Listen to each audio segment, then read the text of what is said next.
Election जिस तरह से पास आती जा रही हैं उसी तरह से जो सियासत में गर्मा गर्मी है वो बढ़ती ही जा रही है। कई जगह प्रेस कॉन्फ्रेंसेस चल रही हैं और कई जगह आरोप प्रत्यारोप चल रहे हैं और हमारी बातचीत की जो श्रृंखला है वो भी इस तरह से आगे बढ़ ही रही है। मिनिस्टर से बातचीत करने की हम भी कोशिश कर ही रहे हैं कि आखिरकार उनको क्या लगा है कि जो पिछली सरकार रही है उसने क्या कार्य किए हैं और क्या उनको लगता है कि और जो है कार्य किए जाने चाहिए थे। चलिए इसी श्रृंखला को आगे बढ़ाते हुए हमारे साथ आज जुड़ेंगे कांग्रेस के प्रमुख नेता और फॉर्मर मिनिस्टर भी रहे हैं।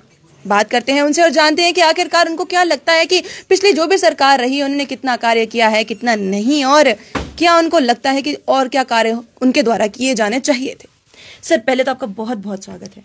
धन्यवाद। आज आपने प्रेस कॉन्फ्रेंस दी, उसका मेन मोटो क्या रखा था और क्या आपको लगता है कि पिछला सरकार ने जो वो कार्य नहीं किए जो अगर कांग्रेस आती है तो करती है? बेरोजगार युवाओं को रोजगार देने में ये सरकार टोटली फेल रही है। केंद्र में आदरणीय मोदी जी की अगुवाई में जो सरकार है और रियासत जम्मू कश्मीर में बीजेपी पीडीपी की रही, या उसके बाद गवर्नर रूल या राष्ट्रपति शासन के माध्यम से जो रियासत जम्मू कश्मीर में सरकार चल रही है। इस सरकार ने युवाओं के साथ धोखा किया और युवाओं को चीट किया है। जितने बहुत बड़े वायदे मोदी जी ने अपनी जनसभाओं के माध्यम से और इलेक्शन कैंपेन के दौरान पूरे देश के युवाओं के साथ किए, 25 करोड़ युवा को रोजगार देने का वादा जो किया था। आज मेरा मुख्य उद्देश्य एम्प्लॉयमेंट अपॉर्चुनिटी जो इस सरकार ने रियासत जम्मू कश्मीर और देश के युवाओं के साथ देनी चाहिए थी, उसमें जहीं सरकार का जो नाकामी रही है उसको उजागर करना ही मेरा मेन उद्देश्य है। मैं अलग अलग जनसभा में जाते हुए रियासत जम्मू कश्मीर और विशेष तौर पर डिस्ट्रिक्ट कठुआ के सभी विधानसभा क्षेत्र के युवाओं के साथ इंटरेक्शन मेरी हुई है पिछले कई समय से, और हर जनसभा के माध्यम से हम ये चीज़ें उजागर करते हैं। आपके प्रेस के मीडिया के माध्यम से ये बातें सरकार तक पहुंचती है और ये बहुत ही ऐसी सरकार है जो मैं कहूँगा अंधी और बहरी गूंगी सरकार है, जो लोगों की बात सुनने के लिए तैयार ही नहीं। जो बात हम लोगों की बात, जिस तरह से अनएम्प्लॉयमेंट की बात की, वो कहीं ना कहीं यूथ जो है इस समय सामने आता हुआ नजर तो आ रहा है, पर कहीं ना कहीं अगर कठुआ की आपने बात की है, वहां पे 5 MLA दिए गए, 1 MP भी वहां के आए। क्या आपको लगता है कि कठुआ में जो डेवलपमेंट का कार्य है, क्योंकि इस सरकार ने सबसे पहली बात ही डेवलपमेंट की थी, तो क्या वहां पे आपको लगा है कि डेवलपमेंट हुई है? देखो, मैं आज एम्प्लॉयमेंट पर फोकस करना चाहता था, मगर आपने ये बात कही है, कठुआ की एम्प्लॉयमेंट की भी बात करूंगा और जो भी विकास कार्य वादे किए थे उसमें एक भी नहीं किया। मैच 2-3 जो प्रोजेक्ट ये बताते हैं जिसकी इनॉग्रेशन पिछले 2 दिनों, ये सभी प्रोजेक्ट कांग्रेस के टाइम से बनाए गए DPR ने थी और इनिशिएट किए गए थे और स्टार्ट किए हुए थे। ये इन्होंने जरूर उसमें थोड़ा डिले किया अपने वो क्रेडिट लेने के लिए, और लास्ट में कंप्लीट करके ये फीते काट के अपना खाते में डालना चाहते हैं। एक भी प्रोजेक्ट मैं कठुआ नहीं पूरे प्रदेश में आप बताएं जो बीजेपी की सरकार ने इनिशिएट किया हो, और जिसकी DPR का जो एक ब्रिज बना है, आप उसकी तरफ क्या कहना चाहते हैं? जो आपने कहा कि फीते काटे हैं, क्या आप उसी तरफ इशारा करने की कोशिश कर रहे हैं? देखो, बसोली का ब्रिज बना, आदरणीय सोनिया जी ने उसको फाउंडेशन रखा 2011-12 में, और लगभग 14 में वो कंप्लीट होने वाला था, जान के 1-2 महीने 6 महीने उन्होंने लेट करके और उसका फीता काटा। ऐसे ही टनल का जो है आपका बना नासरी टनल जो है वो लगभग कंप्लीट था, उसका भी क्रेडिट लेने के लिए मोदी जी ने एक जनसभा कर में छातियाँ पीटी हैं और किया, उसमें उनका कंट्रीब्यूशन उसमें 0 बराबर है। ऐसे ही 2 पावर प्रोजेक्ट हैं, चाहे उड़ी का है चाहे बगलियाल फेज 2 है, जहाँ पावर ग्रिड की लाइन है जो ले वाली, ये सभी प्रोजेक्ट कांग्रेस के टाइम में DPR बनी, सैंक्शन हुए, फंडिंग अरेंज हुई है, अलॉटमेंट हुई और स्टार्ट किए गए, और लगभग 50-60-80% कम्प्लीट थे और कोई 99% कम्प्लीट थे। उनको जो रेलवे का था उधमपुर से कटरा तक, ये सभी प्रोजेक्ट कांग्रेस ने किए है। एक भी प्रोजेक्ट मोदी जी की सरकार ने रियासत जम्मू कश्मीर में अभी तक स्टार्ट नहीं है। जे एम्स का जो फाउंडेशन रखने आ रहे हैं, एम्स तो हमारी पिछली सरकार ने जहाँ दिया था, इन्होंने तो लड़ाई जम्मू और कश्मीर के बीच लड़ाई है, और अब मुझे लगता है ये फाउंडेशन रखने के लिए आएंगे। अब कब? अगले फरवरी में आ रहे हैं। फरवरी में इनके पास टाइम क्या है मुझे पता है, कब करेंगे। मजाक नहीं है, धोखा नहीं है। ये 3 साल पहले रखते तो आज आधा कंप्लीट होता, तो हम मानते मोदी जी ने किया। तो कहाँ कैसे बेवकूफ बनाएंगे। और रियासत जम्मू कश्मीर की जनता इतनी बोली वाली नहीं है। कहना है कि कहीं ना कहीं इस समय जी इस समय जो भी किया जा रहा है वो सारा भोली भाली जनता को बेवकूफ बनाने के लिए किया जा रहा है। पर सर कहीं ना कहीं नितिन गडकरी ने जब यहाँ पे आए थे तो उन्होंने ये भी कहा कि यहाँ पे जो बसेस हैं उनको डबल डेकर कर दिया जाएगा, जितनी भी इलेक्ट्रिसिटी के तौर पे चलाई जाएंगी ताकि जो बस का किराया है वो थोड़ा सा कम हो जाए। दूसरी तरफ उन्होंने जितनी भी यहाँ पे जो एरियाज हैं उनको कहीं ना कहीं महाराष्ट्र की तरह जो रोड्स हैं उनको भी इस तरह महाराष्ट्र और दिल्ली की तरह पे तर्ज पे बनाने की बात की है। क्या आपको लगता है कि जो वैसे कार्य जो इस समय नितिन गडकरी जी ने यहाँ पे आके कही हैं वो करेंगे? वो मेरी बात है, महाराष्ट्र का मॉडल उसका उनका मॉडल नहीं है, वो कांग्रेस का मॉडल है। वहाँ कांग्रेस की सरकार पिछले 10 साल से रही है। फर्नांडिस जी अभी आए हैं, 2 साल पहले आए हैं, तो वहाँ उन्होंने कहाँ कर दिया, वो कांग्रेस की सरकार का मॉडल है। और कहीं कांग्रेस की सरकार का मॉडल को अप्रिशिएट करते हैं, उसको अडॉप्ट करना चाहते हैं, हम धन्यवाद करना चाहते हैं। चलो कहीं ना कहीं कांग्रेस के काम को उन्होंने सराहा है, उसमें उसको अडॉप्ट करते हैं तो उसमें बुरी बात नहीं है।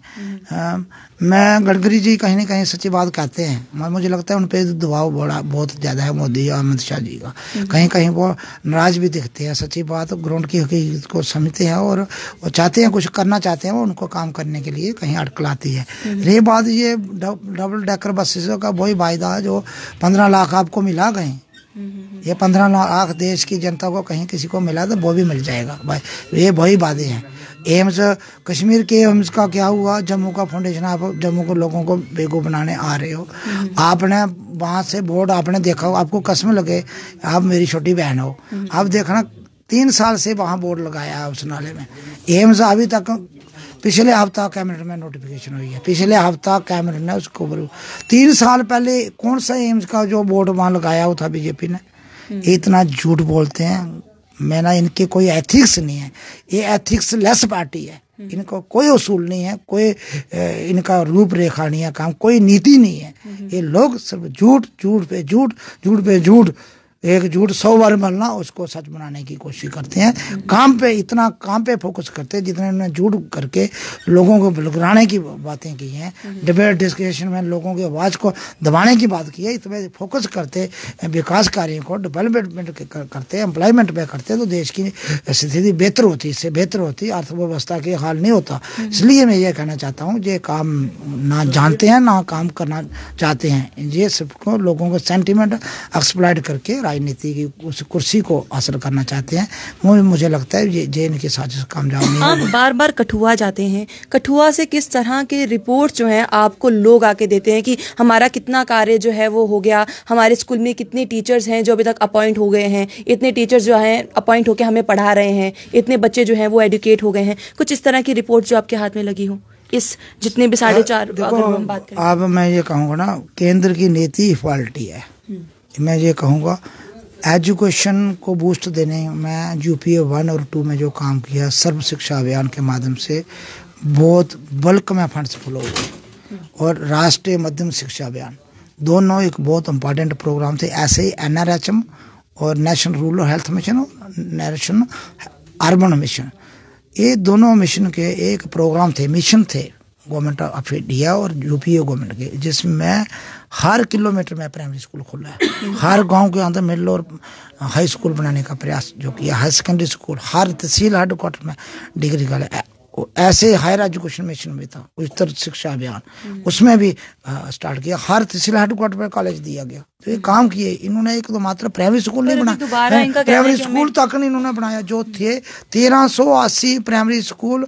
नीम अख्तर जी को मुबारक हैं और निर्मल सिंह जी को, 1380 स्कूल मुफ्ती साहब की सरकार ने जम्मू कश्मीर में बंद किए। 800 के करीब मिडिल स्कूल उन्होंने बंद किए। 800 हाई सेकेंडरी हाई स्कूल हमारी पिछली सरकार में उमर अब्दुल्ला साहब और कांग्रेस नेशनल कांग्रेस की सरकार ने वहाँ जहाँ सैंक्शन किए थे, अभी तक वहाँ क्लास नहीं बैठी।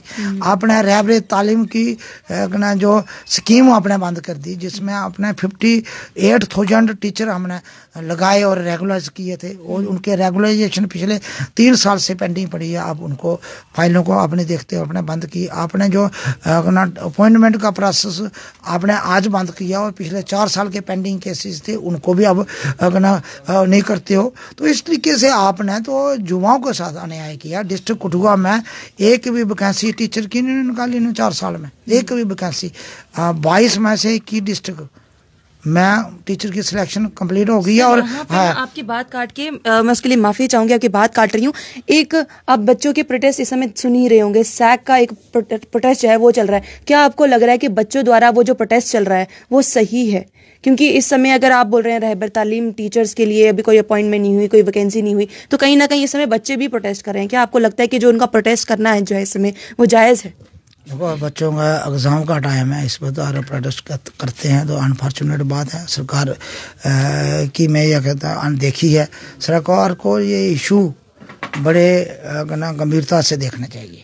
और इतना बड़ा मशीनरी है हमारे पास, एजुकेशन कमिश्नर हैं, डायरेक्टर एजुकेशन जम्मू में है, कश्मीर में है, चीफ एजुकेशन ऑफिसर है, जनरल एजुकेशन है। किस लिए इतनी टीम बनाई है, इतनी फौज है? आप उनसे काम लीजिए, काम दीजिए, मगर काम क्या करेंगे? उनके पास फंड्स ही नहीं, आप उनको फंड्स नहीं देते हो। आपने ऐसे ऊपर से आर्डर आप प्लेस कर रहे हो जो आप इस सिस्टम को डिस्टेबलाइज करने की कोशिश करी है, उसको सिस्टम को स्ट्रेंथन करने की कोशिश नहीं की है। जो बना हुआ वेल स्टेबलिश सिस्टम है उसको आपने रोड किया है। तो जब आप रोड करोगे तो रिजल्ट कहाँ मिलेंगे? ये प्रोटेस्ट तो होंगे। अब मैं पिछले दिनों मुझे डिग्री कॉलेज के बलावर वाले का प्रिंसिपल का टेलीफोन आया, कहता मेरे पास तो लगभग 3,000 के करीब स्ट्रेंथ है, और एक बार 2-3 सब्जेक्ट को छोड़ के कोई भी कन्फर्म रेगुलर लेक्चरर नहीं है। अडाक मैंने लगाए हैं, तो उनको ट्रेनिंग पर क्या बच्चे सीखेंगे? अभी ऐसी पार्ट 1 है, 2 है, 3 है, 3 क्लासें, सेमेस्टर सिस्टम है। ऊपर से आपको 6 एग्जाम आपने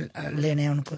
तो कहाँ सिस्टम को मजबूत कर रहे हो आप? सिस्टम के साथ मजाक कर रहे हो। मुझे ज़्यादा एजुकेशन इनको खुद नहीं आती है। तो सर SRO 202 कितनी बड़ी यहाँ पे एक हम यहाँ पे बात करें ऑब्स्टेकल का काम जो है वो ये कर रहा है यहाँ पे। SRO 520 डेली पेचर को रेगुलाइज करना, और SRO 202 जो जम्मू कश्मीर के युवाओं को रोजगार देने का जो 7 साल का रखा है, उसमें बेसिक पे काम करना, ये मैं कहता एक घिनौना मजाक है और टोटली ह्यूमन राइट वायलेशन है।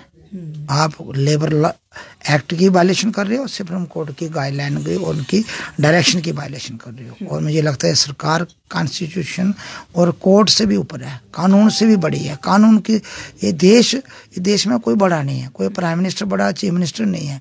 देश में सबसे बड़ा कानून है, कॉन्स्टिट्यूशन बड़ा है। कॉन्स्टिट्यूशन और कानून से देश चलता है। ये ना कानून को मानते हैं ना कॉन्स्टिट्यूशन को मानते हैं। ये अपने तरीके से सरकार चलाना चाहते हैं और उसके परिणाम है। अब जहाँ रोजगार के साधन पैदा नहीं हुए, आपको रोजगार आप देने में आप कामयाब नहीं रहे, आपको PSC और अपना जम्मू कश्मीर बैंक जैसे प्रीमियर इंस्टीट्यूशन आपने तबाह और बर्बाद कर दिया। आपने उनमें भाई भतीजा बात करके अपने नेरे डेरेस को एम्प्लॉयमेंट देने की, निर्मल सिंह जी की भतीजी वहाँ लग जाए JK बैंक कठुआ में, उसको क्या JK बैंक चेयरमैन 1,000 और कोई आगे वैसे लगा दिए, उसको एक भतीजी लगनी चाहिए। तो बीजेपी का एक ही मूल मंत्र है कि इनके भाई भतीजे एडजस्ट होने चाहिए। कहीं हैंडपंप लगाते हैं तो अपने वर्कर के 4 दीवारी के अंदर लगाते हैं, मोहल्ले वाले को पानी नहीं देते। मैं 10 हैंडपंप बलावर में दिखाता हूँ।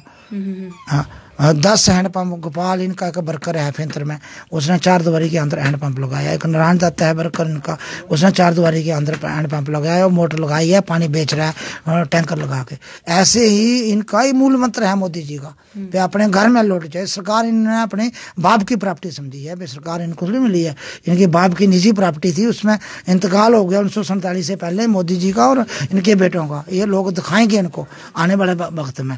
कोई भी चीज़ है इनके घर से होती है। और अपने घर से ही काम चलाते हैं। जो सरकार जो इंस्टीट्यूशन है उनको तबाह और बर्बाद करके रखे। मैं ये कहता हूँ हर जगह ये हाल है इनका, ये बुरा हाल। सर अब यहाँ पे क्योंकि समय की यहाँ पे बहुत किल्लत है, तो बात यहाँ पे ये करेंगे कि अगर कांग्रेस सरकार वापस आती, क्योंकि इस समय बात चल ही अनएम्प्लॉयमेंट की रही है, और अगर कांग्रेस सरकार वापस आती है तो यूथ के लिए कौन सा कार्य करेगी? क्या एसआरओ, क्योंकि इस समय सबसे बड़ी बात यही है, क्या एसआरओ 202 रिवोक करती है? क्या अनएम्प्लॉयमेंट हटा के बच्चों को जॉब्स देती है? दो चीजें, एक मैं ये कहूँगा आदरणीय मोदी हैं जे देश और प्रदेश की युवा जानना चाहता है, और ये डॉक्टर मनोहर लाल शर्मा जहाँ का एक नागरिक होने के नाते जानना चाहता है। कांग्रेस पार्टी का कार्यकर्ता, छोटा सा कार्य, और अगर आपने रोजगार नहीं दिए, जहाँ के लोगों के साथ, युवाओं के साथ जो अन्याय किया है, जवाब कौन देगा? दूसरा, डिस्ट्रिक्ट कठुआ के 5 विधायक जो हैं बीजेपी के और सांसद जितेंद्र सिंह जी से मेरा सवाल रहेगा, डिस्ट्रिक्ट कठुआ की क्या बात है वहाँ के टीचर की एडवर्टाइजमेंट सिलेक्शन क्यों नहीं स्टार्ट किया? 2000 वैकेंसी जो खाली हैं क्यों नहीं फिल की आपने? और एसपीओ की सिलेक्शन जो है पिछले 3 साल से आपने विद होल्ड रखी है, बहुत सिलेक्शन प्रोसेस कंप्लीट हुआ, क्यों नहीं किया? जब रियासत जम्मू कश्मीर के 21 डिस्ट्रिक्ट में प्रोसेस कंप्लीट कर लेते हो, एक डिस्ट्रिक्ट को आप इग्नोर करते हो, इसलिए कि बीजेपी के लोगों को भारी वोट जम्मू कठुआ डिस्ट्रिक्ट के लोगों ने दिए, एमएलए को, एमपी को सबसे ज्यादा वोट मिले, 90% वोट लोगों ने उनको दिए, इसलिए दिए थे कि युवाओं का गला वोट है। ये मेरा हमारी एक बात ये मैंने कही। दूसरी बात है, हमारी सरकार आती है, हमारा किसी भी डिस्ट्रिक्ट, किसी भी रीजन के साथ डिस्क्रिमिनेशन नहीं होगी, चाहे जम्मू है, चाहे कश्मीर है, चाहे लद्दाख है, सबके साथ यकसा व्यवहार किया जाएगा, इंसाफ होगा। एक बात। दूसरी बात जो मैं कहता हूँ, युवाओं को एम्प्लॉयमेंट प्रोवाइड करने में हमारी सरकार की प्रायोरिटी रही।